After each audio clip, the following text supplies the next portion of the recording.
Live from New York. Spilled some coffee. Sorry. Of yours or mine? Mine. Sorry about that. It's a show that's going to vanquish Pablo Torre. Oh, come on. Don't put that on the air. Why I'm serious about it. Okay, all right. If you want to do it, we're going to do it together. All right. That's or y'all. am I? That's y'all. Solid. And I really like Anthony Edwards. Are you happy with that? And is the All-Star game fixable? Probably not. And I hate to say that. I'm going to give you guys 2 reasons. I have 2 reasons it's probably not. And then I do have 2 potential solutions. But we'll go back and forth. So first, why I don't think it is. I've been to probably 15 All-Star weekends. Okay. And there is so much going on. It starts Wednesday night. There's multiple dozens of parties every night, and the players are at the parties too. Then during the day, the players are going to these different events for their marketers that, for the different products they endorse. And then they're doing stuff for the league. Community service, whether it's helping out building homes, reading the kids, all types of stuff. By the time you get to Sunday night, you are exhausted. I'm just a writer going, and I'm exhausted. And I'm telling you, I bet you for these players, when they get in on Thursday, whatever, the game is like the last thing on their mind because you have so much other stuff going on that the game, I hate to say this, it's an afterthought. Can I ask you a question about that? Because I haven't covered a bunch of them, and I certainly didn't cover them back when the All-Star game was awesome and competitive. Right. Back when we talk about, not 40 years ago, but 15 to 20, 25 years ago, when the games were more competitive, was that still the schedule? It and wasn't those guys quite. Were just powering it's just through getting more and more. Okay, got it. More and more Go is ahead. going on. The All-Star game for the NBA is like the Super Bowl week for the NFL. Because the finals isn't that, because you're going from city to city. For the NBA, all the corporate parties and everything, that's during that week. And, I'm telling you, the game is like an afterthought. Now, secondly, and this is more on the court, I think the demise of the All-Star game had a lot to do with, in addition to what I just said, but the prominence of the three-point shot. For me, the turning point, I remember in 2015 when it was in New York City at Madison Square Garden, and watching the All-Star game, Russell Westbrook was the MVP with 41 points. I remember watching that, and they gave Russ the MVP, which was fine. He was the leading scorer. But I was like, how do you even choose an MVP in this? Because there was no resistance whatsoever. Russ just scored the most points. And what I noticed in that game, in 2013, they took 71 three-pointers. In 2014, it was 100. In 2015, when the game became kind of a joke, to me at least, they took 133. Look at these three-point attempts. These are the most in the All-Star game history. 133 in 2015. That's 50% of the shots you've seen. Some years been 60%. Yesterday was a record. My point is this, and we saw Dame very impressively hit 2 half-court shots, if I remember right. But the problem is when yesterday was just a three-point shooting contest. You get a little space, you launch a three, and whoever hit the most was going to win the game and be the MVP. But when the floor is that spread, all right, for the everybody's outside, you either take wide open threes or the driving lanes are so open that it's just wide open dunks, and the game is not competitive at all. Now, quickly, when the game was closer to the paint, and I'm not saying we want to go back to that, but when it was closer to the paint, even if the All-Stars weren't defending as hard, when you drove, there was 4 or 5 people in there. Yeah, so it looked, and it was more resistance, and it looked like it was more resistance. So I think those 2 things have hurt it. I'll give my solutions after you guys. Okay. So here's, just to continue on your point, here are the numbers between, I asked Josh to find just a close game. So this was 2001. Iverson was the MVP. The score of the 2001 game was 110-111, I believe. So there's almost close to double the points, 31 to 168 threes is what you're talking about. We put free throw attempts on there just because there's some resistance to just going to the basket. Blocks 12 to 3, and steals, there's still, a loose ball, bad pass counts as a steal. And then here's total on how the game compares now to how it was in 2000. Regular season games, had about 190 points. All-Star game, 221. So, hey, you know what? Have some fun. Score 30 more points. Well, now games are averaging 230. The All-Star game was almost at 400. Have some fun. Score 166 more points. Yeah. So I know what you're saying about how the main thing has not become. It's not the main thing. Is not the main thing. So the main things are All-Star Saturday night and the parties. Yeah, but it wasn't always like that. No, I mean, I think the players. There was always parties, and there was always some sponsorship activations, but now it's kind of crested. It gets more earlier into the week. So I think people respond to incentives, and I think that money is a tough one when guys make this much money. So the other thing people respond to is praise and criticism. And this is where, and Brew, we've argued about this before in relation, I think, to load management, but I also think it's all fruit of the same poisonous tree.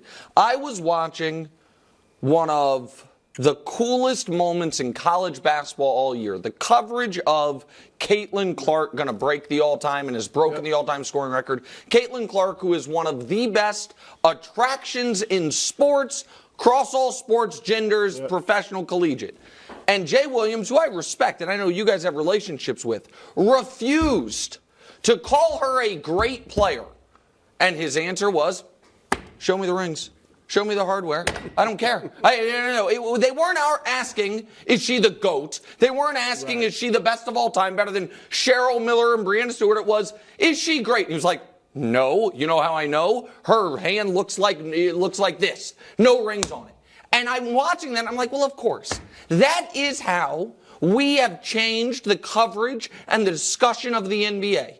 None of it matters except for who wins, how you play at the end. And guys have responded.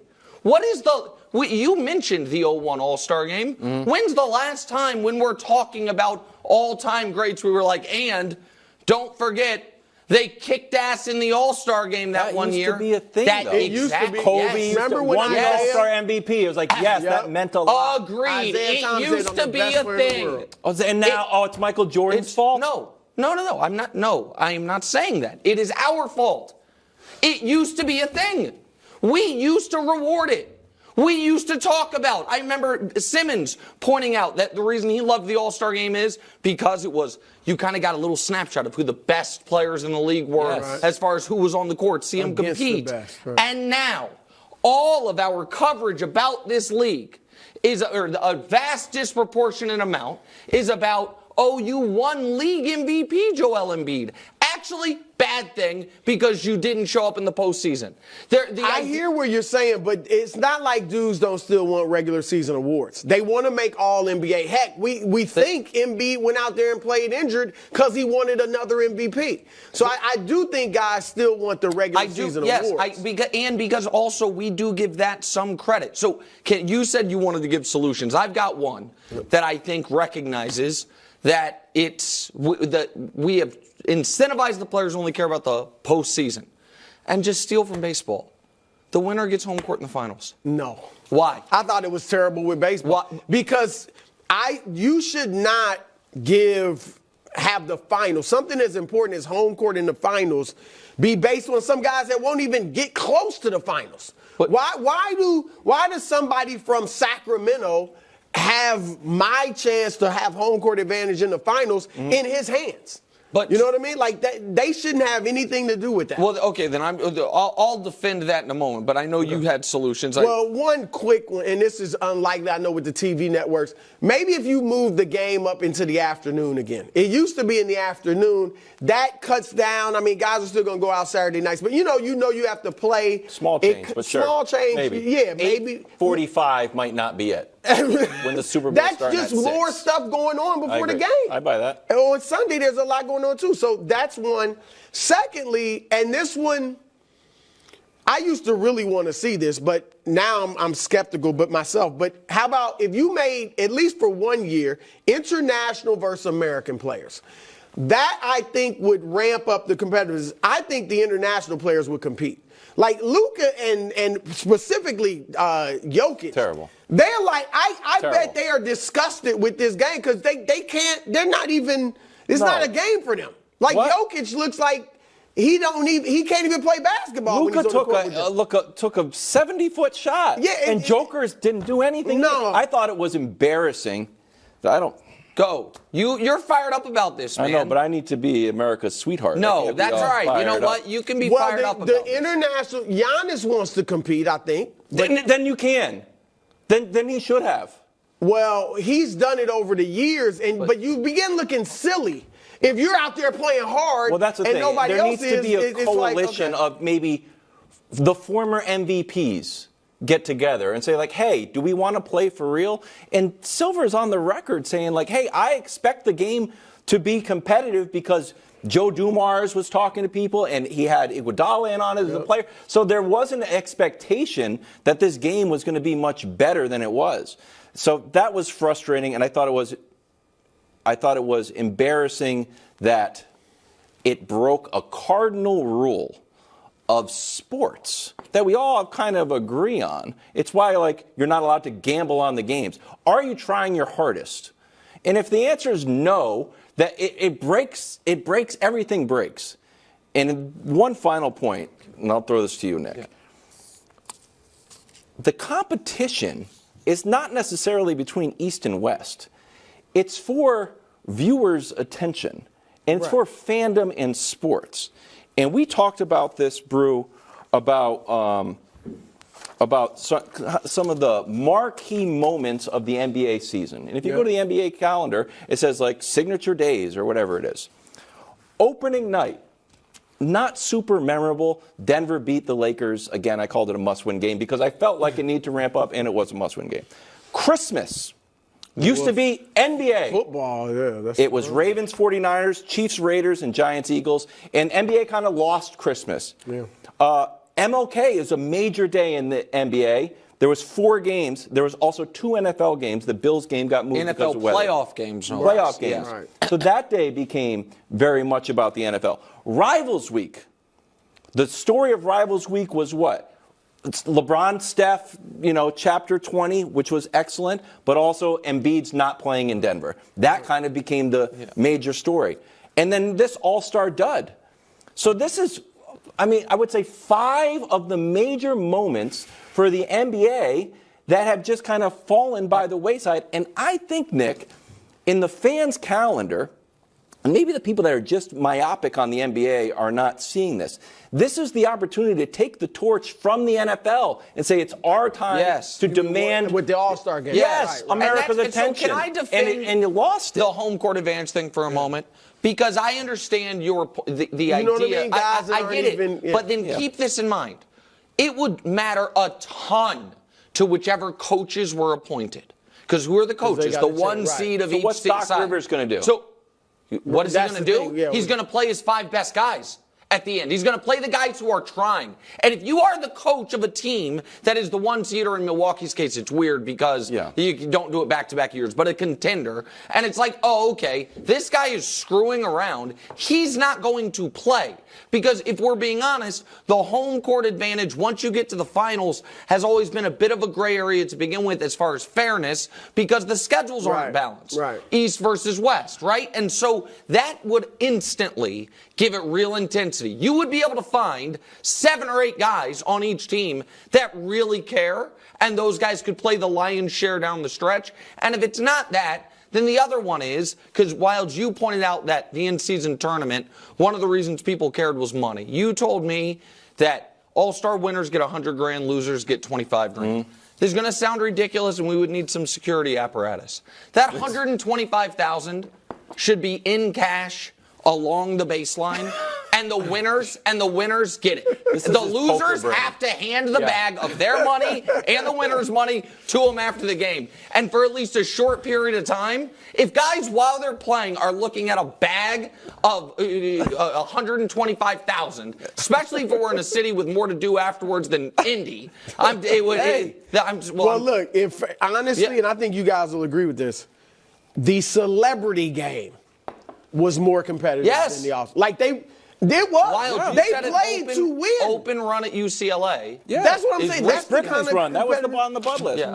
How do you feel about international versus American? I think the Americans would almost be shamed into having to play hard because I think the international players. Not when Luka's launching those long shots. Like, oh, okay, that's what we're doing. Yeah. Just quickly, so you don't Drew. like it? No. I mean, I just don't think it's fixable. One last second up.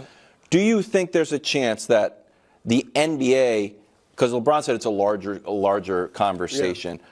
Yeah. LeBron was totally bought in on the in-season tournament. It's why it worked, really.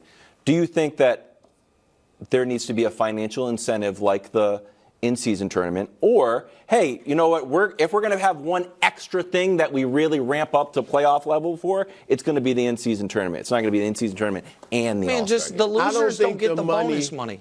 I don't think the money. I mean, even to a lot of these guys, $500,000 when you're making $50 million, I just don't think. I think, and I'm not convinced all the players took the in-season tournament all that important. I mean, it was the Lakers and the Pacers, and I know the Pacers are pretty good, but you know what I mean, like.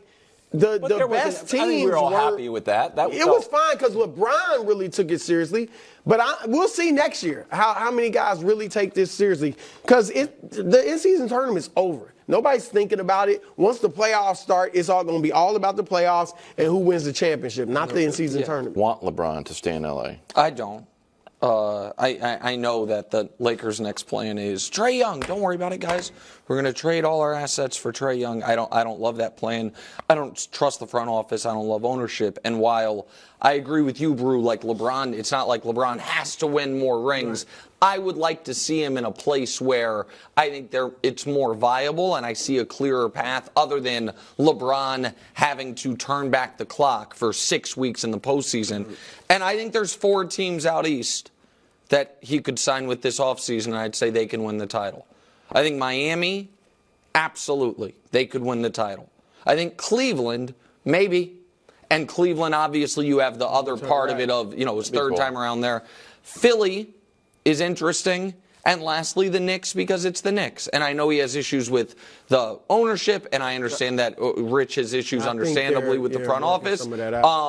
But any of those 4 teams, I would be more excited for LeBron's final chapter of his career, and think it would be more interesting. And the Philly part of it is the one team on that list where they have one guy who's clearly better than LeBron, but has never even played in a conference final. So it wouldn't feel like LeBron is, it would feel, of course he could go to Milwaukee, but that would feel weird. Those 4 teams wouldn't feel weird. I think he would fill a need for them. And I like their infrastructure, either coach, GM, ownership, or in some cases, all of the above in Miami's case. So yeah.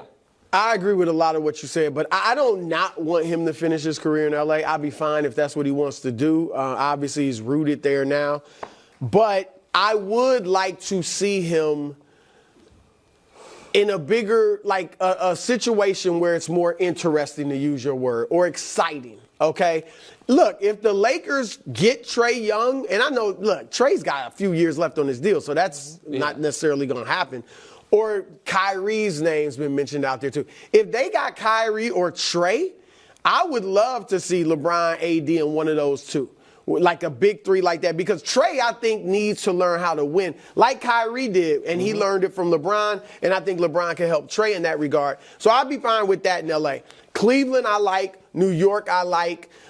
Golden State, I still would love to see that, if that could be something that will happen this summer. But all of those situations are just bigger storylines and more exciting. So I would like to see LeBron in a situation like that, whether he wins a championship or not, but where his team is still exciting, interesting, and one of the bigger stories in the league. What's the best spot for him if he didn't win a ring?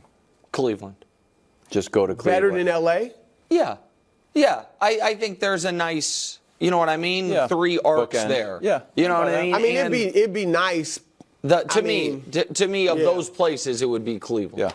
Thanks for watching. Subscribe here to get more from the show and to check out clips from other shows on FS1.